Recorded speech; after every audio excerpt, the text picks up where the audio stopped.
The royal palace of Susa, its grand halls adorned with marble, gold, and silver, shone under the flickering light of countless torches. King Xerxes, also known as Ahasuerus, reigned from his opulent throne, surrounded by nobles, advisors, and the mighty of Persia and Media. The year was the third of his reign, and the king had summoned all his officials for a magnificent banquet lasting 180 days, a display of his wealth and power. As the feast continued, the king decided to host an additional 7-day banquet for the people of Susa. The palace garden was transformed into a place of splendor, with linen curtains of white and violet hanging from silver rods, couches of gold and silver placed on mosaic pavements of alabaster, mother of pearl, and precious stones. The air was filled with the scent of exotic flowers, and golden goblets of wine flowed freely, each guest drinking as much as they desired under the king's command. On the final day of the feast, in high spirits from the wine, Xerxes commanded his 7 eunuchs to bring Queen Vashti before him. She was to appear wearing her royal crown, so that her beauty might be displayed before the princes and people. However, Vashti refused. This act of defiance enraged the king. The murmurs of discontent and confusion swept through the hall as Vashti's refusal was announced. Xerxes turned to his advisors, seeking counsel on how to handle this affront. Memucan, one of his closest counselors, advised that Vashti's disobedience would set a dangerous precedent. If the queen can defy the king, what will prevent other women from disobeying their husbands? He argued. Memucan suggested that Vashti be stripped of her title, and her royal position be given to someone more worthy. Xerxes, his pride wounded, agreed. A royal decree was issued across the empire, declaring Vashti's removal and reinforcing the authority of husbands in their households. After Vashti's removal, the king's anger subsided, but his heart grew restless. His attendants suggested a search for a new queen. Messengers were sent throughout the vast empire, instructing that beautiful young women be brought to the palace for the king's consideration. Among them was a young Jewish woman named Hadassah, known by her Persian name Esther. Orphaned at a young age, Esther had been raised by her cousin Mordecai, a devout Jew living in Susa. She was known for her beauty and grace, but it was her humility and faith that truly set her apart. Mordecai, aware of the potential dangers of revealing her heritage, instructed her to conceal her Jewish identity. Esther was taken to the royal palace, where she underwent 12 months of beauty treatments as required for all the women in the king's harem. Despite being surrounded by wealth and luxury, Esther remained steadfast in her faith and modest in her demeanor. She found favor with Haggai, the eunuch in charge of the women, who provided her with special care and advice. When Esther was finally presented to King Xerxes, he was captivated by her beauty and character. He placed the royal crown upon her head, proclaiming her queen in place of Vashti. While Esther settled into her new role, Mordecai continued to watch over her from the palace gates. One day, he overheard a plot by 2 of the king's eunuchs, Bigthana and Teresh, to assassinate Xerxes. Mordecai reported this to Esther, who informed the king in Mordecai's name. The conspirators were investigated, found guilty, and executed, and Mordecai's name was recorded in the royal chronicles. Meanwhile, Haman, a high-ranking official, was promoted above all the other nobles. As part of his elevation, the king commanded that all should bow to Haman. Mordecai, however, refused to bow, citing his faith and allegiance to God. This infuriated Haman, and he sought not only to punish Mordecai, but to destroy all Jews in the kingdom. Haman approached Xerxes, presenting a cunning plan. "There is a certain people scattered among the provinces of your kingdom," he said, "whose customs differ from those of all others. They do not obey the king's laws. It is not in the king's interest to tolerate them." Xerxes, trusting Haman, gave him his signet ring to seal the decree for the extermination of the Jews. The news of Haman's decree spread rapidly throughout the empire, bringing fear and despair to the Jewish people. In every province, there was great mourning, fasting, weeping, and lamentation. Mordecai tore his clothes, put on sackcloth, and sat at the palace gate, refusing to eat or be comforted. When Esther's attendants informed her of Mordecai's distress, she sent garments for him to wear, but he refused them. Instead, he sent a message through Hadhak, one of her trusted eunuchs, explaining the decree and urging Esther to go before the king and plead for her people. Esther was hesitant, reminding Mordecai that anyone who approached the king without being summoned risked death unless the king extended his golden scepter. "I have not been summoned to the king for 30 days, she explained.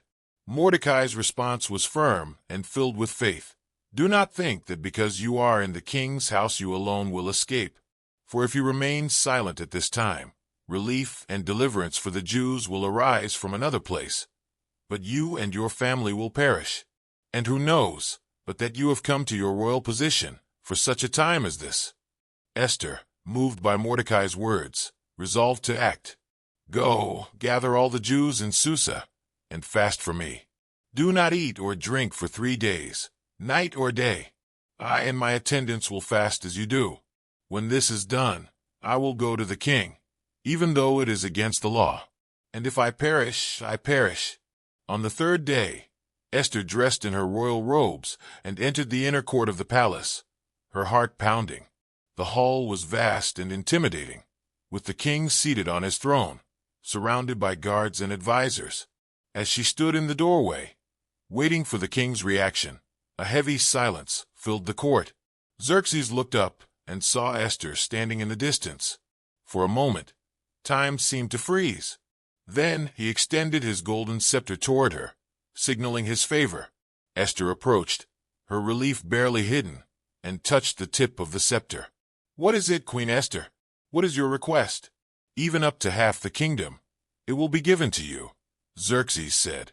Esther, choosing her words carefully, replied, "If it pleases the king, let the king, together with Haman, come today to a banquet I have prepared for him." The king agreed, and messengers quickly summoned Haman. At the banquet, Xerxes again asked Esther for her request, but she postponed it. "If the king regards me with favor, let the king and Haman come tomorrow to the banquet I will prepare for them. Then I will answer the king's question." Haman left the banquet in high spirits, elated by the exclusive invitation. However, his mood darkened when he saw Mordecai at the palace gate, still refusing to bow.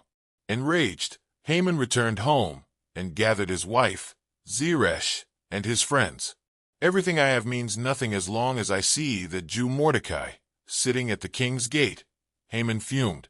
His wife and friends suggested building a gallows 75 feet high and asking the king the next day for permission to hang Mordecai on it. Pleased with the idea, Haman ordered the gallows to be constructed that night. Meanwhile, the king was unable to sleep. He ordered the royal chronicles to be read to him. As the scribe recited the account of Mordecai uncovering the assassination plot, Xerxes realized that Mordecai had never been rewarded. "What honor and recognition has Mordecai received for this?" the king asked. "Nothing has been done for him," the attendants replied. At that moment, Haman entered the court to seek permission to hang Mordecai. The king summoned him and asked, "What should be done for the man the king delights to honor?" Assuming the king meant himself, Haman suggested a lavish reward, dressing the man in royal robes, placing him on the king's horse, and parading him through the city streets. "Go at once," Xerxes commanded, "and do for Mordecai the Jew everything you have suggested. Do not neglect anything." Haman was forced to honor Mordecai publicly, leading him through the streets of Susa. His humiliation was complete. Esther's second banquet. The following day, the king and Haman arrived at Esther's second banquet. The atmosphere was intimate, yet heavy with unspoken tension. Esther, regal and composed, served her guests with grace, all the while summoning the courage to reveal the truth. As the wine was poured, King Xerxes asked again, "Queen Esther, what is your petition?" "It will be given to you." "And what is your request?" "Even up to half the kingdom, it will be granted." This was the moment Esther had prepared for through fasting and prayer. Taking a deep breath, she said, "If I have found favor with you, your majesty, and if it pleases you, grant me my life, this is my petition, and spare my people, this is my request. For I and my people have been sold to be destroyed, killed, and annihilated. If we had merely been sold as slaves, I would have kept silent. But this matter is too great to ignore." Xerxes' face darkened with anger. "Who is he? Where is the man who has dared to do such a thing?" Esther pointed to Haman. "The adversary and enemy is this vile Haman." Haman's face turned ashen. He was struck silent, unable to plead for his life. The king, overwhelmed with rage, stormed out into the palace garden to collect his thoughts. Haman, realizing his doom, threw himself at Esther's feet to beg for mercy. As he knelt before her, grasping at her robes, the king re-entered the room. Seeing Haman so close to Esther, the king misinterpreted his actions. "Will he even assault the queen while she is with me in the house?" Xerxes thundered. As soon as the words left the king's mouth, the royal guard seized Haman. Harbona, one of the eunuchs, spoke up. "A gallows 75 feet high stands by Haman's house. He had it set up for Mordecai, who saved the king. Hang him on it." Xerxes commanded. Haman was taken and hanged on the very gallows he had built for Mordecai. The king's wrath subsided. With Haman's death, Esther and Mordecai gained the king's ear. Esther fell at Xerxes' feet, weeping and pleading for the king to revoke Haman's decree. Xerxes extended his scepter to her once more, granting her permission to speak. "Let an order be written overruling the dispatches that Haman devised to destroy the Jews in all the provinces of the kingdom," she implored. Though Persian law prohibited the revocation of an official decree, the king allowed Mordecai and Esther to issue a new edict. Mordecai drafted a decree permitting the Jews to defend themselves against any who attacked them. This edict was sealed with the king's signet ring and sent by couriers to every corner of the empire. When the day of Haman's decree arrived, the Jews were prepared. They stood united and struck down their enemies, gaining relief from their oppression. In the capital city of Susa alone, they killed hundreds of their adversaries, but they took no plunder, showing their restraint and faithfulness. Mordecai's influence grew as he was promoted to a high position in the kingdom, second only to King Xerxes. His leadership brought peace and prosperity to the Jewish people. To commemorate their deliverance, Mordecai and Esther established the Feast of Purim. It was to be celebrated every year on the 14th and 15th days of Adar, as a time of joy, feasting, and giving gifts to one another and to the poor. The Jewish people rejoiced, remembering how God's providence had turned their sorrow into gladness and their mourning into celebration.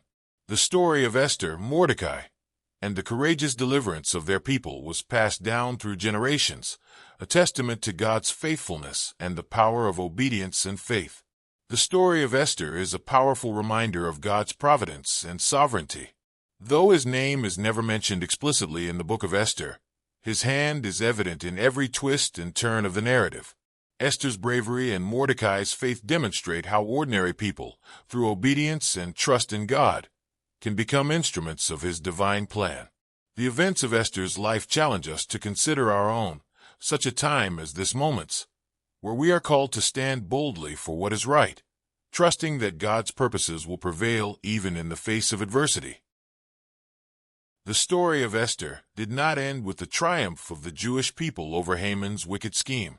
Its lessons and legacy resonate far beyond the Persian Empire, offering a timeless testimony to God's sovereignty. Esther's journey exemplifies how faith and courage, coupled with divine guidance, can change the course of history. Esther's willingness to risk her life for the sake of her people demonstrates a profound truth about sacrificial leadership. She was not born into royalty, but she rose to her calling with humility and boldness. Mordecai's famous question, "Who knows but that you have come to your royal position for such a time as this?" Esther 4 verse 14. Is a reminder that God places his people in strategic positions for a purpose. The book of Esther is unique in that it never explicitly mentions God by name. Yet his hand is evident in every event, from Esther's selection as queen to the king's sleepless night that brought Mordecai's heroism to light. The narrative is a masterful display of God orchestrating circumstances for his glory and the deliverance of his people. Esther teaches us that even when God seems silent, he is actively working behind the scenes. His providence is not always dramatic, but often unfolds through ordinary events and decisions. Esther's story is a call to faith in action. It challenges believers to stand firm in the face of injustice and trust God's plans, even when the outcome is uncertain. Like Esther, we may face moments when we must step out in faith, even at great personal risk. Her declaration, "If I perish, I perish," Esther 4 verse 16, is a powerful testament to her trust in God over her own fears. Mordecai's faith, too, is noteworthy. His unwavering belief that God would deliver his people, even if Esther chose not to act, demonstrates deep trust in God's promises. This confidence in God's sovereignty should inspire believers today to trust that God is in control, even in the dark. The institution of the Feast of Purim serves as a lasting memorial of God's deliverance. It is celebrated with joy, feasting, and the giving of gifts to the poor, reflecting gratitude and the importance of community. Purim reminds believers that God's protection and faithfulness endure forever. In a world often marked by uncertainty and challenges, Esther's story continues to resonate. It encourages individuals to consider their unique roles in God's plan, whether in positions of influence or obscurity. Every believer has a part to play in advancing God's kingdom. Esther's courage inspires us to stand for righteousness, advocate for the oppressed, and trust that God is always at work. It reminds us that God's plans cannot be thwarted, no matter how dire the circumstances may seem. Reflection questions. Are there areas in your life where you feel God has placed you for such a time as this? How can Esther's example of faith and courage inspire you to take bold steps in your walk with God? How does the providence of God, as seen in Esther's story, bring you comfort in times of uncertainty? The story of Esther is a powerful testament to the providence of God, the courage of an individual, and the triumph of faith over fear. Set against the backdrop of the Persian Empire, Esther's journey illustrates how ordinary people can achieve extraordinary outcomes when guided by divine purpose and a willingness to act boldly. Esther's ascent from an orphan Jewish girl to the Queen of Persia highlights God's ability to position his people strategically for his plans. Her bravery in risking her life to save her people from annihilation demonstrates the importance of selflessness and the strength found in trusting God. The words of her cousin Mordecai, "Who knows but that you have come to your royal position for such a time as this?" Esther 4 verse 14. Resonate as a reminder of the unique roles each of us plays in God's greater plan. The story concludes with justice prevailing. Haman, the antagonist, faces the consequences of his wickedness, and the Jewish people celebrate their deliverance during the Feast of Purim. This celebration is a lasting legacy of God's faithfulness and a call to remember the value of standing firm in faith and integrity. Ultimately, Esther's story encourages readers to recognize their own moments of calling, to act with courage even in the face of uncertainty, and to trust that God is working behind the scenes, weaving his purposes together for good. It is a timeless narrative that inspires hope, faith, and a commitment to live boldly for what is right.